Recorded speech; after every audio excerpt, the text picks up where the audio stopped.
Pemirsa, sebanyak 1.247 personel gabungan disiagakan untuk mengawal ketat gelaran perebutan tempat ketiga dan laga final Piala Presiden 2026 di lapangan Kapten Iwayan Dipte Gianyar sore hingga malam ini.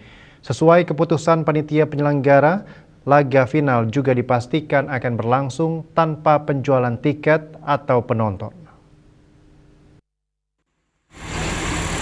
Final Piala Presiden 2026 digelar malam ini, Kamis 6 Agustus 2026 di Stadion Kapten Iwayan Dipte Gianyar, Bali. Laga puncak ini mempertemukan duel klasik antara Persib Bandung melawan Persebaya Surabaya. Sesuai jadwal rangkaian pertandingan perebutan tempat ketiga, Persija Jakarta versus Arema FC berlangsung pukul 16.30 WITA. Sedangkan partai final Persib Bandung versus Persebaya Surabaya pukul 21.00 WITA.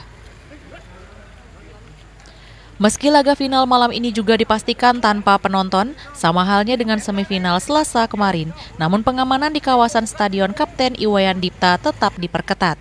Sebanyak 1.247 personel gabungan disiagakan untuk mengawal ketat gelaran yang berlangsung malam ini.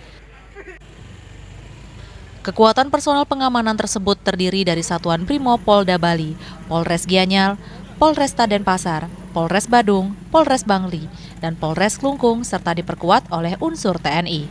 Pengamanan ini merupakan bentuk komitmen dalam memberikan jaminan keamanan selama penyelenggaraan Piala Presiden 2026. Seluruh rangkaian pengamanan dilaksanakan sesuai standar operasional prosedur SOP sehingga pertandingan dapat berjalan dengan aman, tertib, dan kondusif. Seluruh personel telah ditempatkan di berbagai titik strategis, baik di dalam maupun luar kawasan Stadion Kapten Iwayan Dipte guna memastikan kelancaran seluruh pertandingan.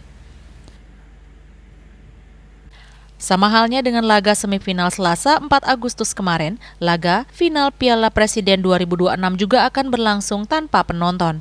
Keputusan tersebut diambil dengan mempertimbangkan faktor keamanan sebagai prioritas utama, mengingat final mempertemukan dua laga syarat rivalitas.